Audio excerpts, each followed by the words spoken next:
Hello everyone, welcome to another live video. So today going to listen to the second track of my album Saturn Returns, called Everything Just Stays the Same. And obviously you could project all sorts of things under that title. It could either be a sort of fond looking back on the past, it could be frustration or all sorts of things. So obviously you can work that out for yourself, what kind of lyrics you like for that. So first thing I'm going to do is just better introduce myself, I suppose, haven't I? To people who don't know me. My name is Giles Waithe, and this album, Saturn Returns, I released just before Christmas, and there's all sorts of things about it to tell you, but I guess the main thing is that I played all the instruments on it and I produced it, so it was a real labour of love and a lot of work. And the kind of music it is, I suppose, is kind of psychedelic rock, blues rock. But I'd be interested to know what you guys think, because I'm really trying to nail down the kind of type of music it is, because it's obviously rock music, but within that category, this kind of blues rock, psychedelic rock, heavy rock, it sort of fits into all those things. So if you've got any ideas, do chip into the comments and let me know what you think. And if you enjoy what you hear, I really appreciate it if you just share it with other people. That's the main thing. I've put a link to get a copy on iTunes, but you can hear it on Spotify. You can get it from my website if you want a high quality version. So just really share it with people who you think would like it. That's it really. Thanks for watching, and let's start off with this track, Everything Just Stays the Same. It's got to remember to mute my mic every time I play it, or it'll sound horrible for you. So here we go.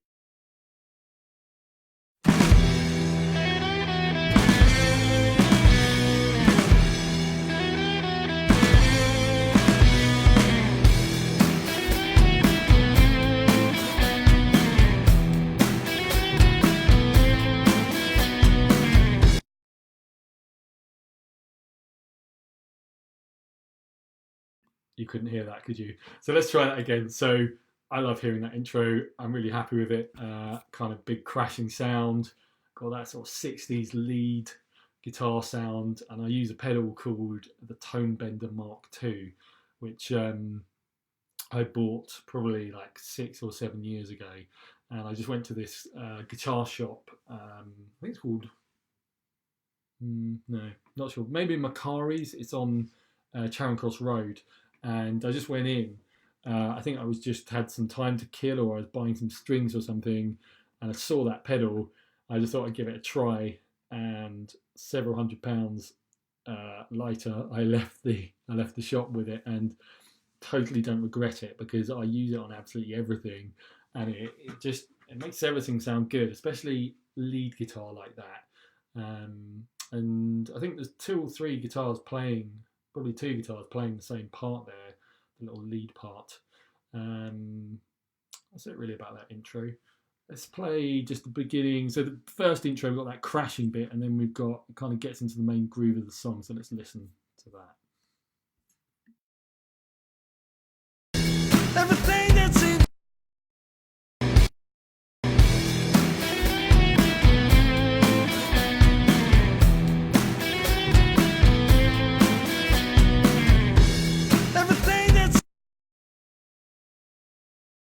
So I think one of the things I really loved about playing all the instruments on this was how much I could synchronize things, and you can hear there that the bass and drums really work very closely together, and kind of there was a Who song that inspired. It didn't really inspire me to write the song, but I listened to it later, which is the song off Tommy with Eric Clapton playing on it.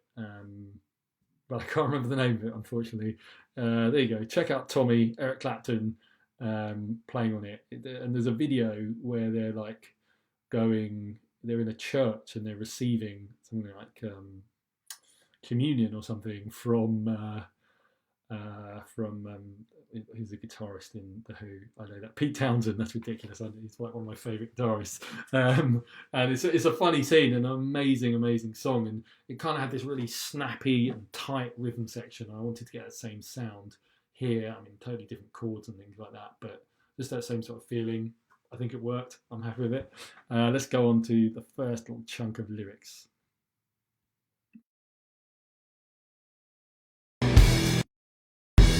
Everything that seems to stay the same.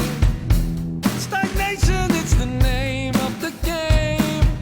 Like a movement drives your brain insane. And you cannot help but feel you're to blame. Okay, lots going on there. Happy with that. It's nice to hear it. So, yeah, I think the interesting things there are that I guess one of the tricks I learned a long time ago with bands is to make sure that you've got dynamics going on. So even in this seems like a really in-your-face crashing song, but you've got this really loud intro, and then we quieten down for the verse to give a bit of space for the vocal. So yeah, that works. And then we get into the second part of the bridge there, where these little wah-wah stabs come in. So you don't know what a wah-wah is. Well, you can hear it there, but also check out, like, say, Voodoo Child, Slight Return by Jimi Hendrix.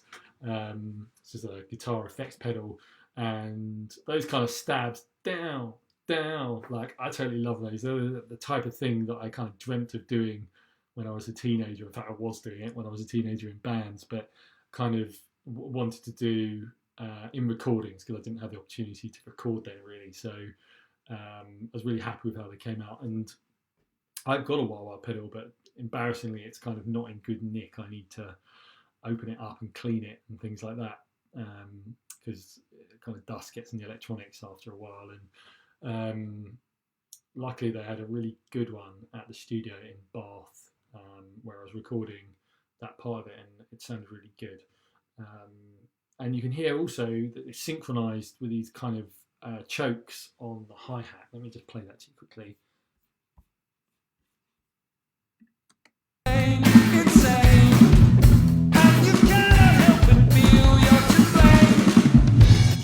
Yeah, so we've got these little stops on the hi-hat that fit in with the main beat, which again was a really nice detail that I was able to do because I was, writing all the parts and everything. It made it easier for me. And there's also that big fill there. Another idea I just love, this idea of having big triplet fills in a song, just bringing you into the next section. And we're going to raise the dynamics a bit with the chorus. So let's have a listen to the chorus now.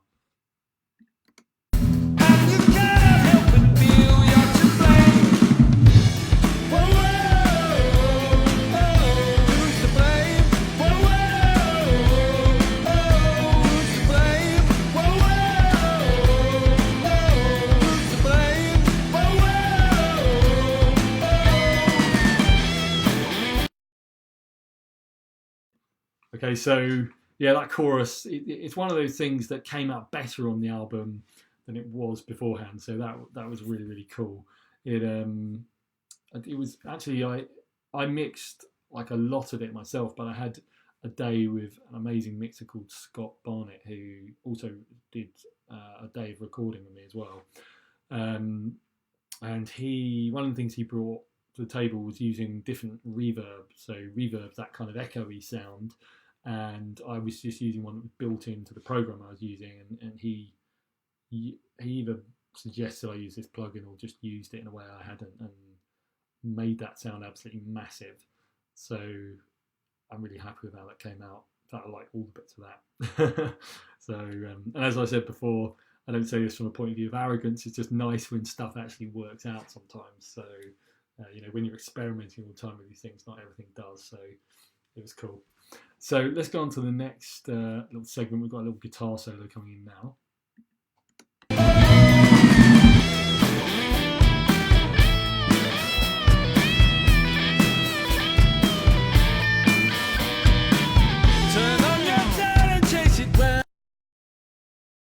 Yes, good bit of lead guitar there. And actually, I said this in one of the other tracks. I was really pleased with how I played on that because it's quite a rude sound. It's quite in your face. It's quite strong and powerful, and it reminds me a bit of how I used to play when I was like 15, 16 and first started gigging in Southend, where I'm from. And I was really lucky. I had a great band, and I was just playing guitar. and we did the kind of songs where I got to just solo for most of the time, really.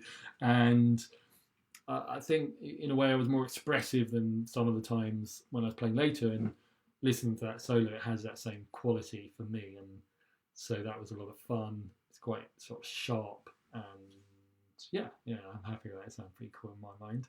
So let's go on to the second verse. Have a listen through.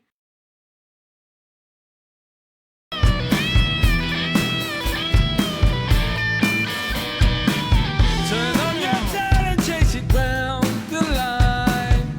Spend 5 years, it will be 10 in no time. Try to break the game. Find stagnation in the middle of your name. Oh, what's your name? What's your name? What's your name? It's making you happy. Yeah, so our second verse and second chorus are similar to the first ones, because I think it needs that. You didn't need anything new at that point. There's absolutely loads going on, so just kind of beds you in. There's more lyrics to it. And then we're coming to this middle eight. For anyone who doesn't know what a middle eight is, it tends to be this middle bit in the middle of a song that is roughly 8 bars long. I'm not sure how long my one is, but it just kind of got that name because you'd hear it in a lot of old songs, like an Aretha Franklin song or something, where it would just go verse, chorus, verse, chorus, verse, chorus, and you get to a point where I need a new bit. And this is a sort of classic middle eight, this, and I get real pleasure from getting a good middle eight. And yeah, this one works, and you can hear this sort of slide guitar parts. The guitar rhythm's almost like a cowboy song. It's like dun dun dun dun dun dun dun dun, and fitting in with the drums. But yeah, you got this slide guitar over the top. And again, this is another one of the times where I wanted to give that feeling of a band jamming with each other, but probably tighter than and more detailed than is very feasible, unless you're lucky and you can just rehearse a lot and gig a lot. So yeah, if you listen to the sort of end of each section of this middle eight, you'll hear there's some big drum fills that were actually ideas that I got from like a long time ago. I was listening to some, or not specifically, but I'd heard kind of jungle music or something, like where you've got programmed drums that are just insanely fast. And I'd want to have a little go at playing something that had that feeling to it. And you'll hear there's these bits that kind of sound like that at the end of the choruses. So, sorry, not the choruses, the middle eights. So have a listen to this. Gotta find it now.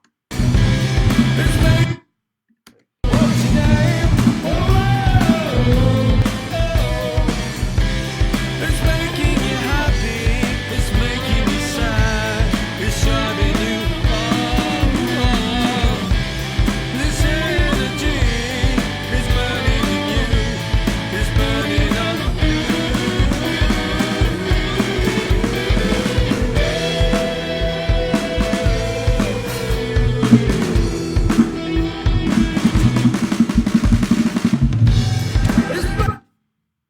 Okay, lots to unpack in that last bit then. So yeah, hopefully you could hear like the way the drums synchronize with the guitar there.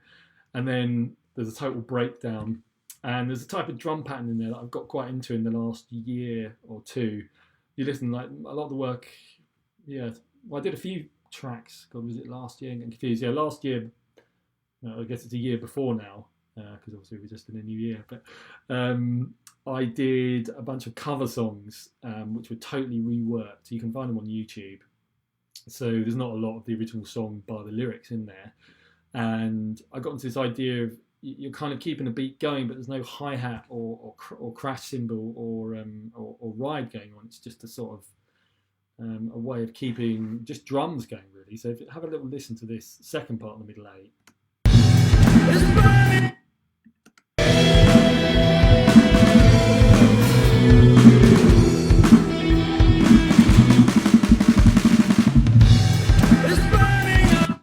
So you can hear the drums carry on. It's a bit influenced by sort of 80s influences, things like a-ha and things like that, where drums in those days were recorded quite differently, and they were either drum machines or they were produced in a way that made them sound quite unnatural but powerful and cool.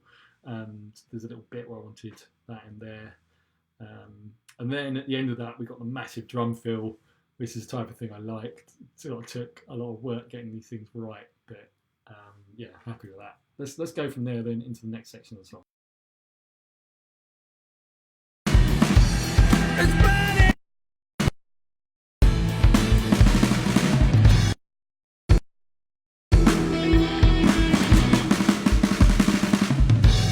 It's burning up. It's burning up. It's burning up. It's burning up. Okay, so those little bits there, the It's Burning online, a little bit of production geekery for you there. We've got what's called reverse reverb on there, or reverse echo. This was pioneered by, well, Jimmy Page says he invented it from Led Zeppelin, but you'll also find it on the Stone, some of the Stone stuff as well from that sort of similar early 70s, late 60s era, although they were sharing recording engineers, so maybe it went that little, went back and forth between them. But what you used to have to do was you would record it with reverb. So reverb is like an echo, but not as long as words repeating. And you would then record it, something like you record it on another tape, record that, and then turn it back over, and then you've got the echo happens before the word. So obviously now with computers, it's a vastly simpler process, but essentially what you've got there is you hear the echo of the word before you actually hear the word. Like, if you want to know how to do it properly, just send me an email and I'll tell you how, because I probably explained that really badly. But check it out, have another little listen to those with in mind that you're hearing the echo before the word.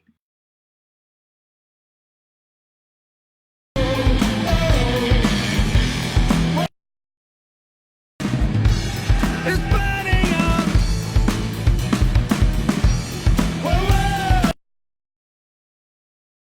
Yeah, just that little It's Burning online. Okay, so then what we're going to get now is we come back into a chorus, but without the kind of answers. Every other chorus has two parts. You've got the kind of woes, and you've got either what's your name or some other line that I can't remember, but would come back to me in the right section. But what you've got instead is you've got these kind of descending guitar runs, which are inspired by Dick Dale, who did surf music. And it's amazing if you listen to his albums, it literally sounds like being in the water. Those kind of sounds, it just totally simulates what it would be like to be on the surfboard and getting knocked off and things like that. It's brilliant. But the place I initially heard it was on the soundtrack to, I think it was Pulp Fiction. It was certainly one of the early, it was either Reservoir Dogs or Pulp Fiction. I think it's Pulp Fiction. It's got an awesome soundtrack, and me and my mates always used to listen to it. And yeah, so you can hear these descending guitar parts, and they're also another thing that I absolutely love in sort of 60s and 70s production is that you hear parts flying from speaker to speaker. So if you listen to this on headphones, you'll hear these parts fly across the speakers from one side to the other, and it's pretty cool basically. So have a listen to this little bit.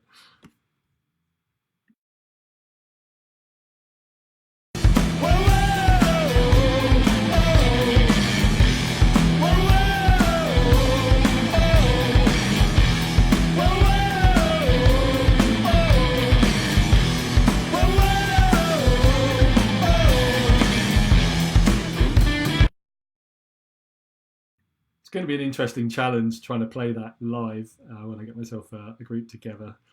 That is one of the plans for this year. So somehow I'm going to have to sing that and do those little runs going down. It should be fun. Right, so we're coming to the outro of this song. Let's see where we're up to now.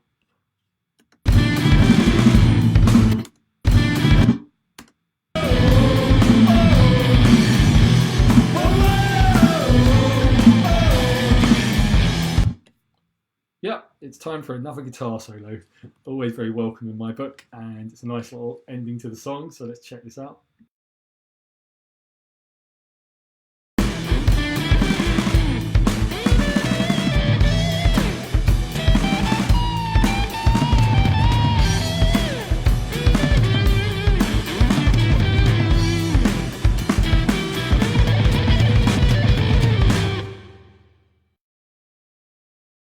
Oh yeah, so a couple of really important things in the song here is you've got those triplets going on with the drums there underneath, which was this was a big thing for me. It's funny when you're playing the drums on the track, it feels like that will be the dominant thing for sure because this idea of it building up and up and up and up, and you've got more and more of those triplets just hammering at you. To just kind of give the intensity to that track and transmit that feeling of kind of overwhelming energy, I suppose. That was a lot of work, and yeah, I'm really happy that I love hearing that because it was something I really envisaged. And what I didn't envisage was that guitar solo at the end, which I love hearing as well and worked really well. Just kind of playing 60s type stuff, bit of Eric Clapton inspiration in mind there, and it was improvised. I think I played it a few times, but yeah, it just seems to work pretty well for me. So I hope you guys have enjoyed watching this, and you can hear the song, you can find it on YouTube, you can find it on Spotify if you want to buy it and you don't have a copy of the album. You can get it from my website if you want high quality. So that's just www.gileswaithe.com, or if you're just happy with normal iTunes quality MP3s and things like that, you can get it from iTunes or Amazon. And that's it really. So just want to thank you all for watching, and hope you enjoy the song and that you're all well. Thanks a lot.